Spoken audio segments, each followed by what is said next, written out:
പ്രിയപ്പെട്ട കുട്ടികളെ, നമ്മളുടെ കാൽക്കുലേഷൻ ആൻഡ് സയൻസ് എന്നുള്ള സബ്ജക്റ്റിൻ്റെ ആദ്യത്തെ ചാപ്റ്ററാണ് യൂണിറ്റ്സ് ആൻഡ് കൺവേർഷൻസ്.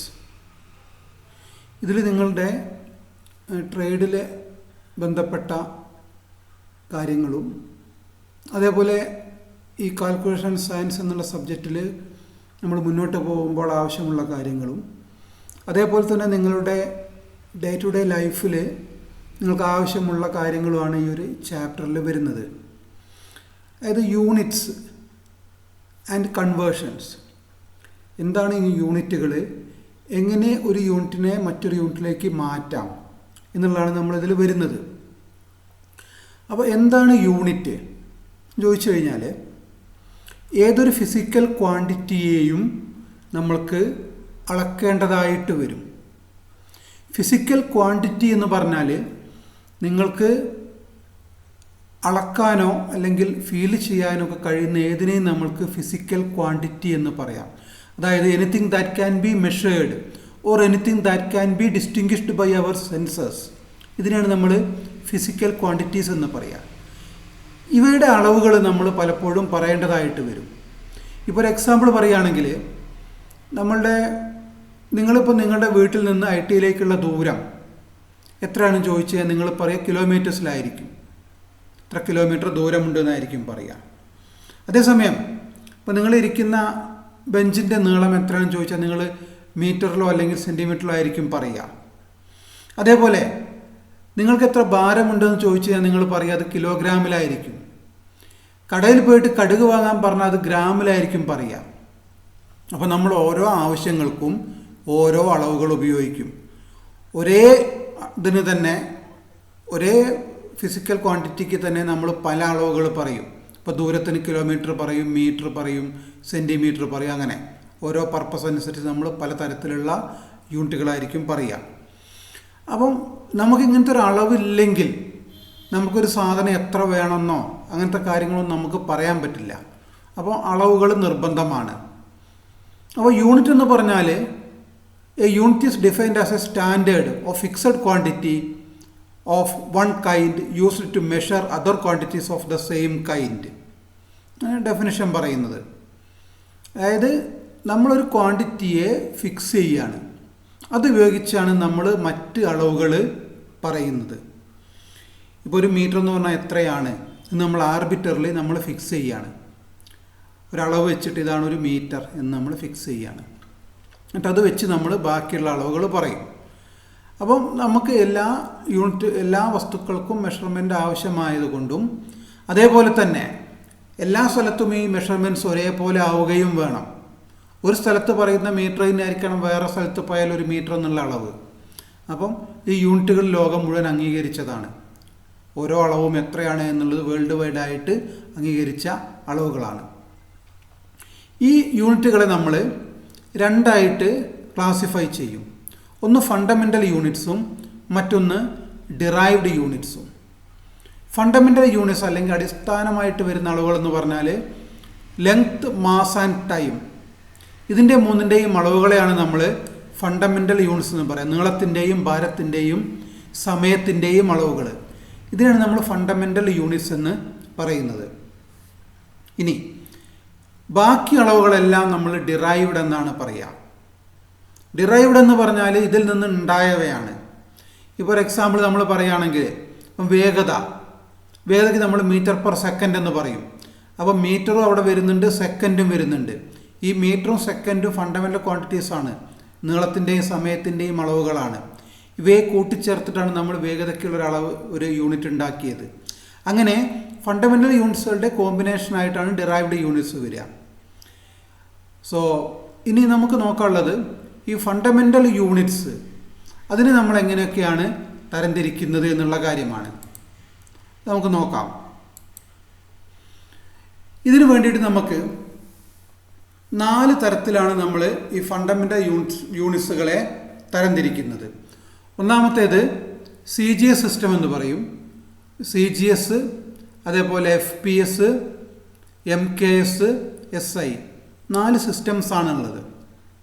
ഇതിലെല്ലാം എങ്ങനെയാണ് അളവ് പറയുന്നത് വെച്ച് കഴിഞ്ഞാൽ, ഞാൻ നേരത്തെ പറഞ്ഞു ഫണ്ടമെൻ്റൽ ക്വാണ്ടിറ്റീസ് എന്ന് പറഞ്ഞാൽ ലെങ്ത്, മാസ് ആൻഡ് ടൈമാണ്. അപ്പോൾ ഈ ലെങ്ത്തിൻ്റെയും മാസിൻ്റെയും ടൈമിൻ്റെയും യൂണിറ്റുകൾ, ഇതിൻ്റെ ആദ്യത്തെ അക്ഷരങ്ങൾ ചേർത്തിട്ടാണ് നമ്മൾ ഈ സിസ്റ്റം ഓഫ് യൂണിറ്റ്സിൻ്റെ പേരുകൾ പറയുന്നത്. അപ്പം ഈ FPS എന്ന് പറഞ്ഞാൽ ഇതൊരു ബ്രിട്ടീഷ് സിസ്റ്റമാണ്, ബ്രിട്ടീഷ് ഒറിജിനേറ്റഡ് സിസ്റ്റമാണ്. ഇതിൽ ലെങ്ത്തിൻ്റെ യൂണിറ്റ് ഫൂട്ടാണ്, അടി എന്ന് പറയും മലയാളത്തിൽ. അതേപോലെ മാസിൻ്റെ യൂണിറ്റ് പൗണ്ടാണ്, റാത്തൽ എന്ന് പറയും മലയാളത്തിൽ. അതേപോലെ സമയത്തിൻ്റേത് സെക്കൻഡ്. അപ്പോൾ ഈ മൂന്നക്ഷരങ്ങൾ ഫൂട്ട്, പൗണ്ട്, സെക്കൻഡ്, ഇതിൻ്റെ ആദ്യത്തെ അക്ഷരങ്ങൾ ചേർത്തിട്ടാണ് നമ്മൾ FPS എന്നുള്ള ഒരു പേര് അതിന് പറയുന്നത്. പിന്നെ രണ്ടാമത് വരുന്നത് CGS എന്ന് പറയുമ്പോൾ അതിലെ അളവുകൾ സെൻറ്റിമീറ്റർ, ഗ്രാം ആൻഡ് സെക്കൻഡ് എന്നുള്ള രീതിയിലാണ് വരുന്നത്.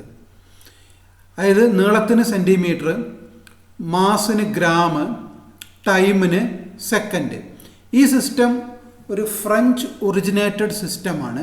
ഇതിന് നമ്മൾ അബ്സല്യൂട്ട് സിസ്റ്റം എന്നും പേര് പറയാറുണ്ട്. ഇനി മൂന്നാമത് വരുന്ന സിസ്റ്റമാണ് MKS.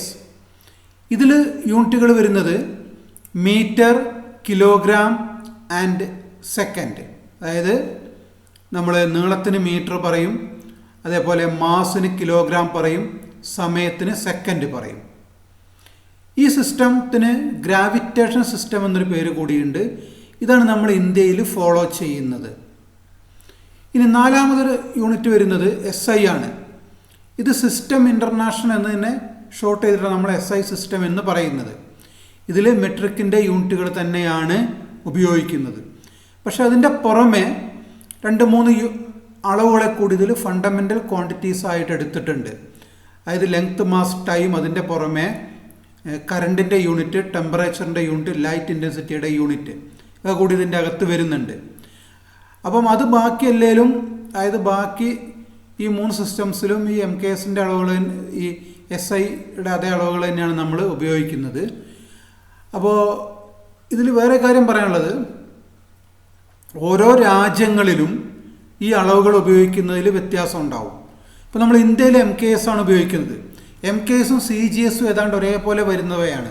കാരണം സെൻറ്റിമീറ്ററും മീറ്ററുമാണ്, അതേപോലെ ഗ്രാമും കിലോഗ്രാമാണ്, സെക്കൻഡ് കോമൺ ആണ്. അതേസമയം ബ്രിട്ടൻ, അമേരിക്ക തുടങ്ങിയ രാജ്യങ്ങൾ FPS ആണ് ഉപയോഗിക്കുന്നത്. അതിലെ അളവുകൾ എൻ്റയർലി ഡിഫറൻ്റ് ആണ്. കാരണം അതൊരു പഴയ രീതിയാണ്. നമ്മൾ ഇന്ത്യയിലും നമ്മൾ ആ സിസ്റ്റം ഉപയോഗിച്ചിട്ടുണ്ടായിരുന്നു. സ്വാതന്ത്ര്യം കിട്ടുന്നതിൻ്റെ മുൻപ് നമ്മൾ FPS സിസ്റ്റം നമ്മൾ ഉപയോഗിച്ചിട്ടുണ്ടായിരുന്നു. അപ്പോൾ നിങ്ങൾക്കറിയാം, നമ്മൾ ഈ പല അളവുകളും ഇപ്പോഴും ഉപയോഗിക്കുന്നുണ്ട്. അതായത് നമ്മൾ പിന്നെ ദൂരം പറയുമ്പോൾ മൈൽ എന്നുള്ള അളവ് പറയും, അത് FPS ആണ്. അതേപോലെ സ്കെയിൽ നോക്കിക്കഴിഞ്ഞാൽ നിങ്ങൾക്ക് അളക്കുന്ന സ്കെയിലിൻ്റെ ഒരു ഭാഗത്ത് സെൻറ്റിമീറ്ററിൽ അളവുണ്ടാവും, മറ്റേ ഭാഗത്ത് ഇഞ്ചിലുള്ള അളവുണ്ടാവും. ഇഞ്ച് എന്നുള്ളത് FPS വരുന്നതാണ്. നമ്മൾ ഇപ്പോൾ പല കേസിലും നമ്മൾ FPS ഉപയോഗിക്കുന്നുണ്ട്. അപ്പോൾ നമുക്ക് എന്താണെന്ന് വെച്ച് കഴിഞ്ഞാൽ, ഈ FPSനെ നമ്മൾ ബ്രിട്ടീഷ് സിസ്റ്റം എന്നും CGSും MKSും കൂടി നമ്മൾ മെട്രിക് സിസ്റ്റം എന്നും പറയാറുണ്ട്. അപ്പോൾ നമ്മൾക്ക് ഈ ഒരു ഹെഡിങ്ങിൽ വരുന്ന എന്താണെന്ന് വെച്ച് കഴിഞ്ഞാൽ, ഇതിൽ ഓരോന്നിലും വരുന്ന ബേസിക്കായുള്ള അളവുകൾ ഞാൻ പറഞ്ഞു, ലെങ്ത്തിൻ്റെയും മാസിൻ്റെയും ടൈമിൻ്റെയും അളവുകൾ. ഇനി ബാക്കി ഉള്ള അളവുകൾ, നമുക്ക് ബാക്കിയുള്ള ക്വാണ്ടിറ്റീസിന് ഇപ്പം ഏരിയ, അതേപോലെ വോളിയം, അതേപോലെ ഇപ്പോൾ ലെങ്ത്തിൽ തന്നെ കൂടിയ അളവുകൾ, കുറഞ്ഞ അളവുകൾ, മാസിലും അതേപോലെ കൂടിയ അളവുകൾ, കുറഞ്ഞ അളവുകൾ എല്ലാം വരുന്നുണ്ട്. വലിയ മാസിന്, ചെറിയ മാസിനൊക്കെ എന്തൊക്കെ പറയുന്നുള്ളത് വരുന്നുണ്ട്. അതേപോലെ ഒരു യൂണിറ്റിലെ അളവുകളെ എങ്ങനെ നമുക്ക് മറ്റൊരു യൂണിറ്റിലോട്ട് മാറ്റാൻ കഴിയും, ആ കൺവേർഷൻ. അതായത് ഇഞ്ച് തന്നു കഴിഞ്ഞാൽ അതിനെങ്ങനെ സെൻറ്റിമീറ്ററിലേക്ക് മാറ്റാം, അല്ലെങ്കിൽ മില്ലിമീറ്ററിലേക്ക് മാറ്റാം.